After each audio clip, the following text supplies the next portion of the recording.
The most beautiful people we have known are those who have known defeat, known suffering, known struggle, known loss, and have found their way out of the depths. These persons have an appreciation, a sensitivity, and an understanding of life that fills them with compassion, gentleness, and a deep loving concern. Beautiful people do not just happen. These words ring especially true when we look at the journey of aging, my dear friends. The universe has a peculiar way of testing our resilience precisely when our bodies begin to slow down. Have you ever noticed how some people seem to wither away after retirement, while others bloom into their most vibrant selves? It's rarely the body that gives up first. It's the soul that begins to surrender. My friends, today I bring you a reflection so powerful it could transform the autumn of your life into a glorious second spring. Pope Francis has spoken with tenderness and strength about what truly kills from within, long before the heart stops beating. This isn't about medical diagnoses. It's about discovering what can still be restored within you. There are 5 unexpected reasons that quietly shorten the lives of our beloved elders. 1. The silence that kills. When no one asks how you're really doing. Many older souls age without ever being truly heard. The universe sends us companions, but rarely sends those who know how to listen deeply. Pope Francis recognizes this truth. Emotional loneliness sickens the heart faster than any high blood pressure. My dear friends, when was the last time someone looked into your eyes and asked not just "How are you?" but waited long enough to hear the truth? This silence creates wounds that no medication can heal. The body may function, but something inside begins to fade when your stories, your wisdom, your pain have nowhere to go. This silence manifests physically. Research shows that chronic loneliness increases inflammation throughout the body. Your immune system weakens. Your sleep deteriorates. Your heart literally aches from the absence of meaningful connection. What can you do? Create sacred spaces for authentic conversation. Find one person who can bear witness to your truth. Be that person for someone else. Remember that in the Gospel of John, Jesus didn't just perform miracles. He sat with people. He listened. He asked questions. He validated experiences. The universe responds to your courage to speak your truth. Your voice matters, especially now, with all the wisdom you've gathered through decades of living. 2. The guilt that was never released. Guilt carried for decades becomes a silent poison, weighing down not just your spirit, but your very cells. Francisco said, "La misericordia sana el alma, y también el cuerpo." Mercy heals the soul, and also the body. Not confessing, not forgiving yourself, not allowing yourself to begin again.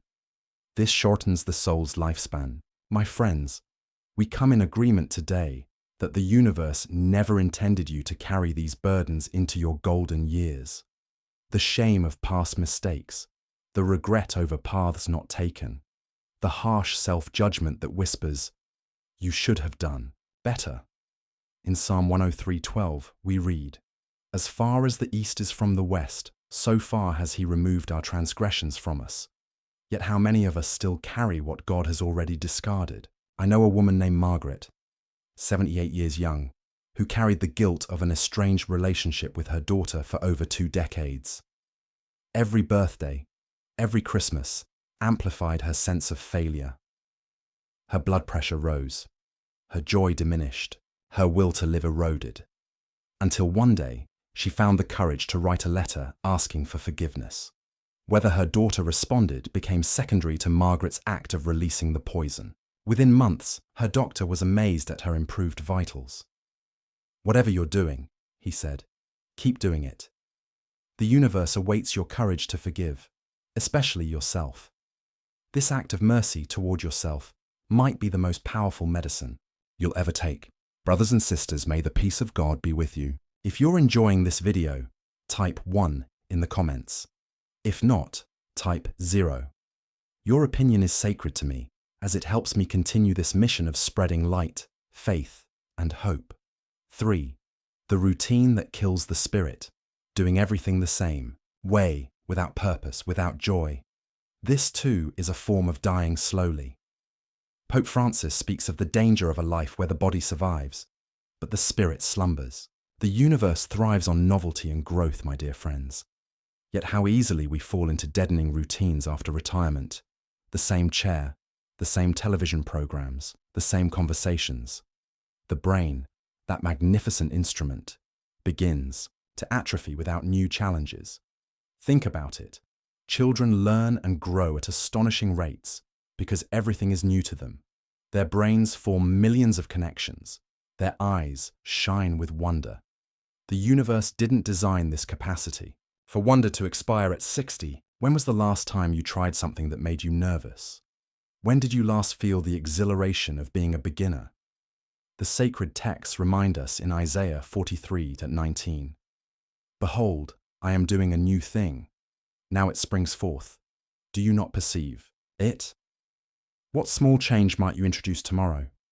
Perhaps a different walking route, a new recipe, a book outside your usual interests, a conversation with someone younger who sees the world differently.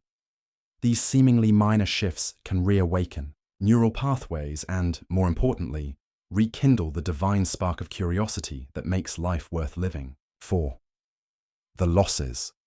No one validates. The death of a spouse, children moving away, friends disappearing. These are invisible griefs. Francisco teaches that carrying pain without consolation gradually drains the will to continue.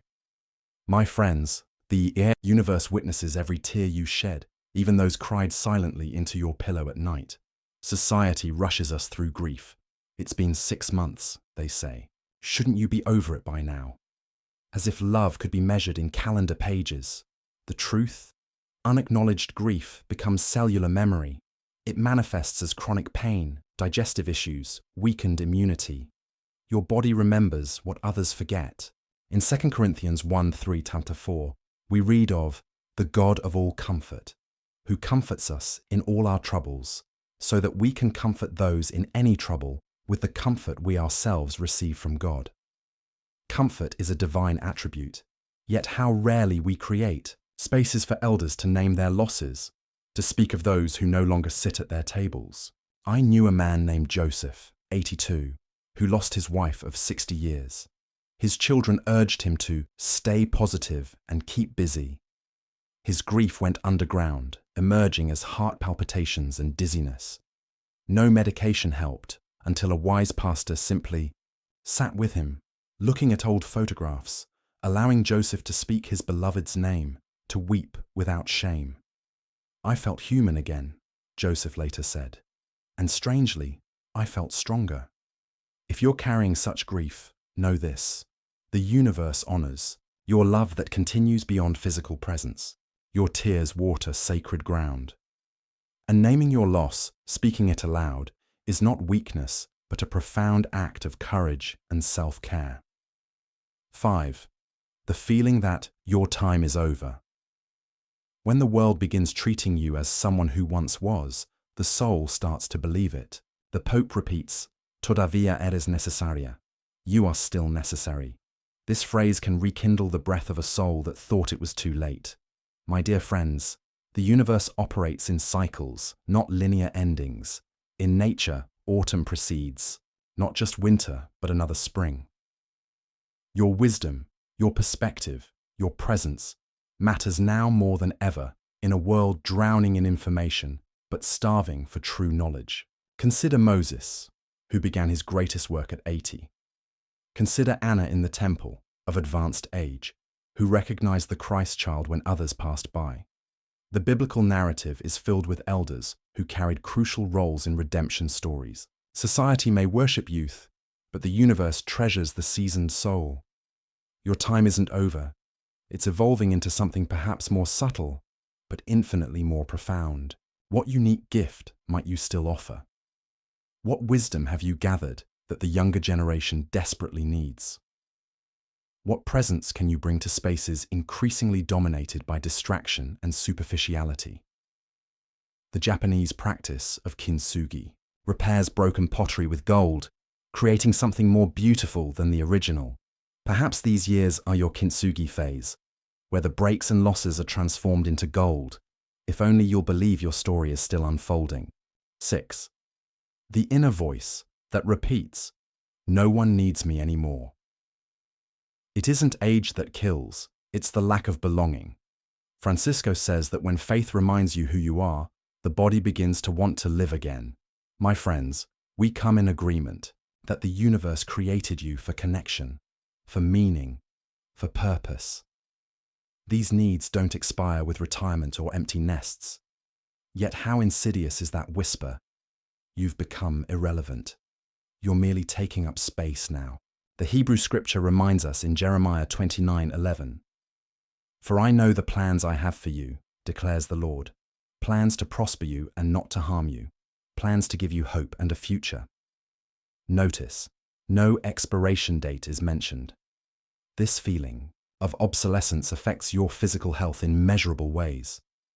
Studies show that elders with a strong sense of purpose visit hospitals less frequently, take fewer medications, and live on average 7 years longer than those who feel unneeded. Maria, a retired teacher of 68, felt increasingly invisible after leaving the classroom. Her arthritis worsened, her energy declined, until her church asked her to mentor young mothers struggling with literacy. The transformation was remarkable. "My hands still ache," she told me, "but I hardly notice anymore. Those young mothers need what only I can give them." Her blood work improved. Her posture straightened. Her eyes regained their sparkle. The universe has uniquely positioned you with experiences, wisdom, and gifts that others desperately need. Your relevance hasn't ended. It has matured into something even more essential. 7. Words never said, and hugs that never came. Many carry unexpressed love, unresolved goodbyes, undelivered forgiveness. The Pope teaches, speaking can still heal, listening can still save. My dear friends, the universe operates through energy, and unexpressed emotions create blockages in that energy. The words caught in your throat, the embraces you held back, the apologies or appreciations never voiced. They don't simply disappear. They lodge in your tissues, constrict your breathing, burden your heart. The research is clear. Emotional constraint correlates directly with inflammation, cardiovascular issues, and weakened immunity. Your body literally pays the price for words unspoken. In Ephesians 4:26, we're advised, "Do not let the sun go down while you are still angry." This isn't just spiritual wisdom, it's preventative medicine. Emotional resolution protects your physical health. What words need speaking in your life? What reconciliation might still be possible? What expression of love might free both you and its intended recipient? The beautiful paradox is that even when the other person is no longer living, speaking your truth aloud, perhaps with a trusted friend as witness, can still bring profound healing. I'm so happy to have you here with me. If this message is touching your heart and you're still here with me, type 2 in the comments.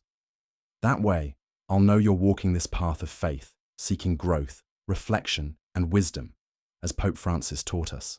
8. Believing that God is done with you. Perhaps the greatest poison is this: thinking that God has already used you, and now all that remains is waiting. Francisco cries out against this. Dios escribe capítulos nuevos en hojas arrugadas.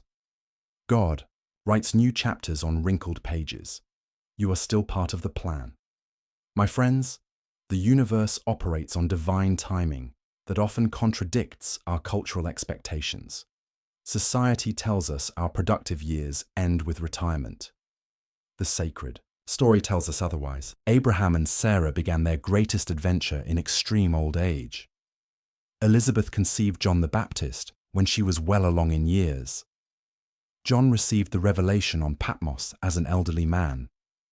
The divine doesn't observe our artificial timelines. Medical research confirms this spiritual truth.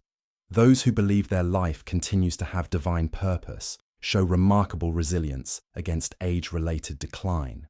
Their immune systems function better. Their cognitive abilities remain sharper. Their will to live translates into physiological benefits that science can measure but cannot fully explain. What might God still want to write on the wrinkled pages of your life? What testimony might your later years provide that your youth never could? What depth of faith?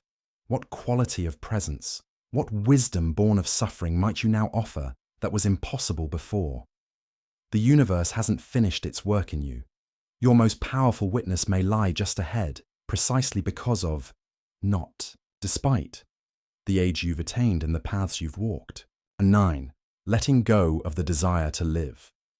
Sometimes, the body remains strong, but the soul has already surrendered. The Pope calls this anticipated death, that which begins when faith falls silent. But he also says, a spark of hope can reignite an entire life. My dear friends, the universe responds to our deepest intentions. When you secretly decide that life no longer holds promise or possibility, your body receives this message. Systems begin to shut down. Vitality diminishes. The physical follows the spiritual. Yet the opposite is equally true. When hope reawakens, even if just a flicker, physiological renewal becomes possible at any age. In Romans 15:13 we read, "May the God of hope fill you with all joy and peace as you trust in him, so that you may overflow with hope by the power of the Holy Spirit." Hope isn't a naive emotion. It's a spiritual force with physical consequences. What might rekindle your desire to fully inhabit your remaining days? What dream have you prematurely surrendered? What joy might you reclaim? What purpose might infuse your morning with anticipation rather than resignation? Consider developing what psychologists call prospective memory, not just remembering the past, but actively anticipating meaningful future events. Plant a garden you'll see bloom next spring. Plan a family gathering months ahead. Begin learning, something that will take time to master. These acts of faith in your future literally signal your body to persist, to strengthen, to heal. 10. The miracle of starting again. At the exact age you thought it was over, God's miracles have no expiration date, and Francisco believes that the greatest testimonies can come after 60, 70, or 80, because the later a flower blooms, the rarer and more precious its fragrance. My friends, we come in agreement that the universe delights in redemption stories. Nothing speaks more powerfully to divine grace than renewal that comes when all seem lost. Your age doesn't disqualify you. It qualifies you for a testimony of uncommon power. Think of Caleb in Joshua 14:10-11, declaring at 85, "I am still as strong today as the day Moses sent me out. I'm just as vigorous to go out to battle now as I was then." What magnificent defiance against limitation. What testimony to possibility. Have you surrendered dreams that still whisper to your heart? Have you concluded that certain joys, reconciliations, or adventures are no longer possible? What if these assumptions are the very obstacles blocking divine grace from manifesting in your life? I've witnessed elders learn to paint at 75, reconcile with estranged children at 82, fall in love again at 90. I've seen terminal diagnoses reversed after renewed purpose awakened the will to live. I've watched depressed, isolated seniors become community cornerstones after discovering where their wisdom was needed. Your late blooming may produce the most exquisite fragrance of all, precisely because it defies expectation and reveals divine faithfulness most clearly. My dear friend, have you experienced any of these soul-draining forces in your own life? Has emotional isolation, unresolved guilt, or the feeling that your time has passed affected your will to live? Please, share your experience in the comments below. Let me remind you of what we've discovered together. It isn't just disease that shortens life, it's silence that leaves you unheard, guilt that remains unresolved, routines that deaden your spirit, grief that goes unacknowledged, and the devastating belief that your relevance has ended. But alongside these challenges, we've found powerful remedies: authentic connection, self-forgiveness, renewed curiosity, honored grief, recognized purpose, emotional expression, ongoing faith, rekindled hope, and the courage to begin again. even now. The journey of aging isn't merely about surviving. It's about continuing to flower, to fruit, to offer your unique fragrance to a world that desperately needs what only seasoned souls can provide. Pope Francis compassionately teaches us that each stage of life holds its own sacred purpose. You were not designed merely to endure these years, but to transform them into a testimony of grace. By embracing these truths, you'll not only extend your earthly journey with greater health and vitality, but strengthen your soul, deepen your independence, and fortify your connection to God. This brings a fulfillment that worldly achievements never could, the profound peace of living in harmony with divine purpose until your final breath. I urge you to share this message with someone whose spirit may be dimming before their body fails. A parent, a neighbor, a friend withdrawn into isolation. Your sharing could be the very spark that rekindles their will to live fully again. May God bless you. Type Amen in the comments so I know you stayed with me until the end. Subscribe now and turn on the notification bell. That way you'll never miss a new heart-touching message. I'll see you in the next video.